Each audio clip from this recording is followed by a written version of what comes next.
Guys, may sasabihin ako. Ang hirap pala maging mabait na bata. Hoy, Jepoy, huwag ka nang umiyak. Napapalo ka sa akin. Tignan mo. Ganito kasi yun. Sabi ni mama sa akin, Ayusin mo yung daba mo. Pasaway ka kasi, pasaway ka. Ang batang mabait, hindi napapalo sa puwet. Tandaan mo yan, ha? Opo. Kaya simula nun, nagpakabait na talaga ako. Tumutulong na ako maglinis ng bahay. Mama, tapos na ako magwalis. Mama, naubos ko na po yung gulay. Aba, Jepoy, very good ka na ngayon ha. O sige, pagpatuloy mo. Kumakain na rin ako ng gulay kahit ayoko ng lasa. Tapos natutulog na ako tuwing hapon. Sip-sip. Buti pa si Jepoy mabait na bata o tutulog ng hapon, sumusunod. Ikaw, Jonah, matulog ka na rin. Mama, ayoko. Oh, pasaway na bata ka, ha? Tinuloy-tuloy ko lang yun hanggang sa isang araw.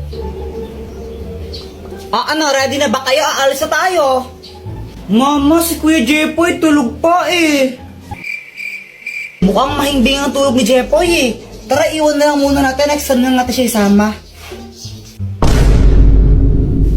Pagkagising ko, hinahanap ko si mama. Higigisa na ako pang computer. Ma? Lumabas ako tapos nakita ko tong mga marites na to. Tita, nakita niyo po ba yung mama ko? Ay, umalis! Pumunta ng SM! Hindi ka sinama? Kala ko, nasa labas lang sila. Nag-SM para sila, iniwan nila ako. Kape, naglalaho sa dilim. Ninais ko mapalapit sa'yo. Ninais ko malaman mo ang mga pag-ihera. Shout out nga po pala kay James Ann Montaya. Di ko po alam kung Jans or James Montaya. Basta ito po siya. Nakita na po kami niyan. Kay Tanggol Juliana, tsaka po kay Charmaine de la Cruz. Thank you po sa inyo. Subscribe na po kayo sa YouTube channel ko.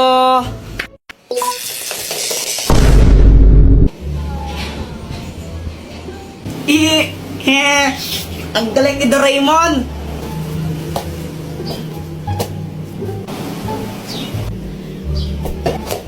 Aray! Joanna, buisit ka. Buisit ka talaga, Joanna. Lagot ka sa akin. Mama, si Kuya Jepoy, oh! Sige, subukan mo sakto ng kapatid mo. Mapapalo ka taga sa akin. Nakita mo tong hanger na to, ha? Tatama sa'yo to. Mama, si Joanna yung nauna eh. Binato niya ako ng bola sa ulo.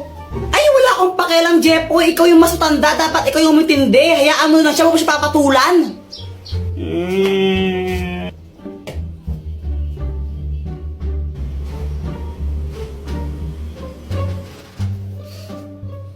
Mama, si Kuya Jepoy oh.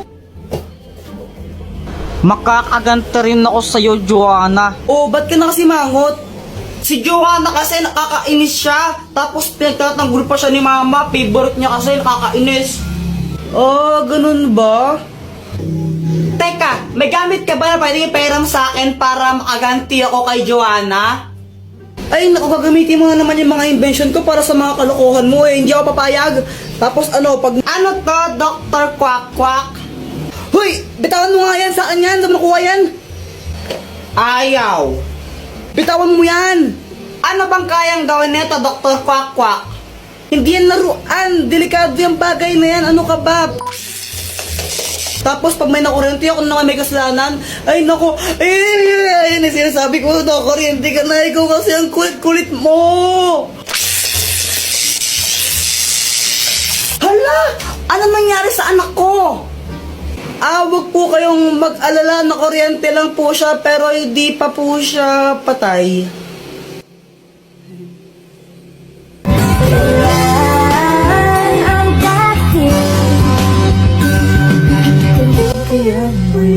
Matatama sa ikaw ay makasama, sabay tayong kaganda.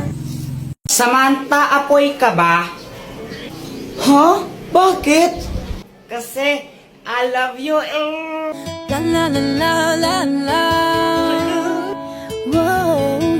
Jepoy, feeling ko ang tanga-tanga ko. Bakit? Kasi, araw-araw akong napafall sa'yo.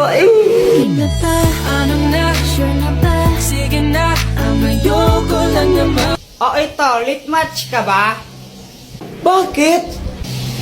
Kasi masaya ako sa'yo. Boom! Ha? Kasi sa lit match, lagi kang masaya. Makakahanap ka doon ng mga bagong friends mo at makakachat mo sila. O di ba? Ang lalandi.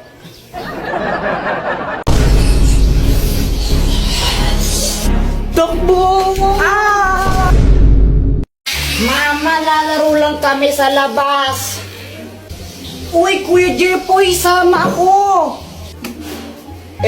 Pal. Palimos po.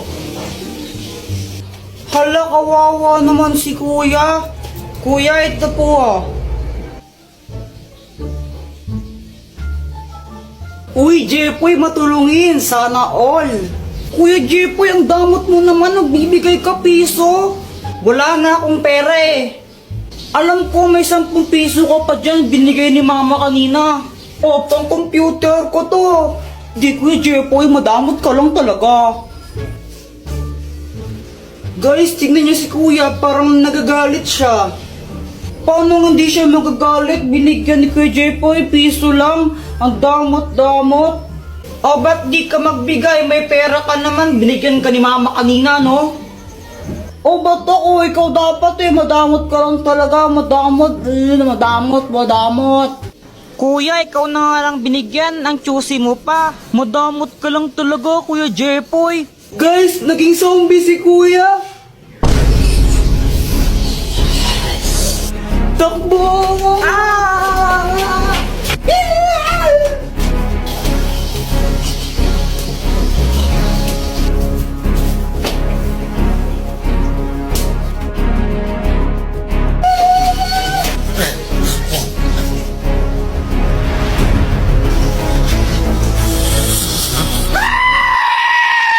Guys, may kwento ako sa inyo.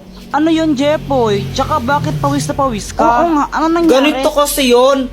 Natulog ako ng hapon kasi pinapatulog ako ni mama. Jepoy, matulog ka na muna para lumaki ka naman. Apa.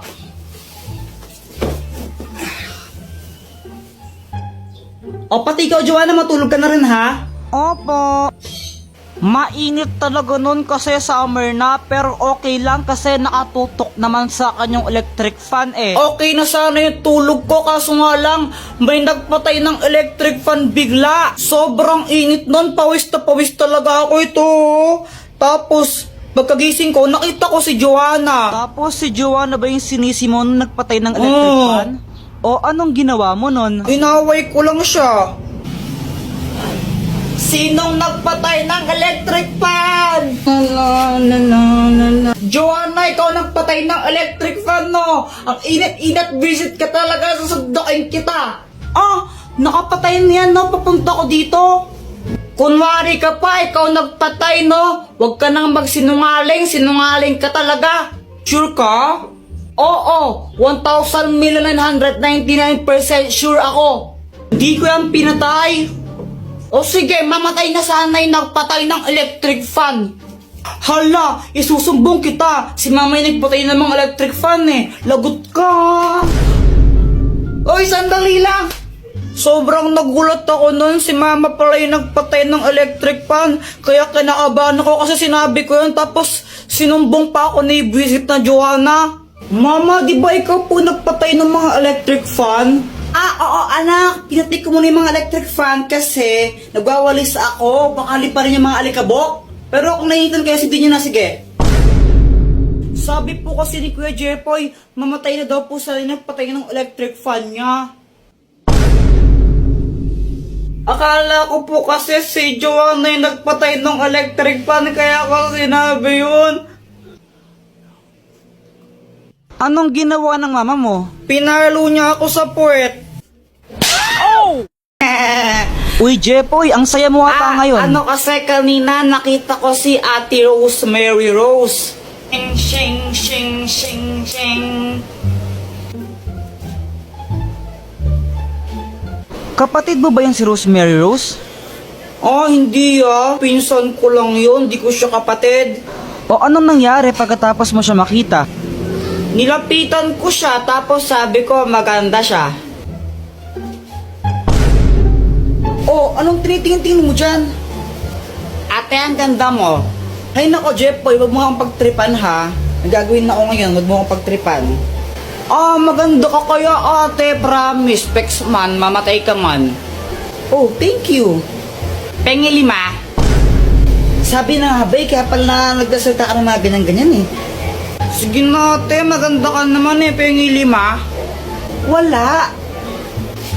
Bala ka, pag di mo ko binigyang 5, di ka naman maganda. Hay naku, ang kulit-kulit mo talaga. Ito.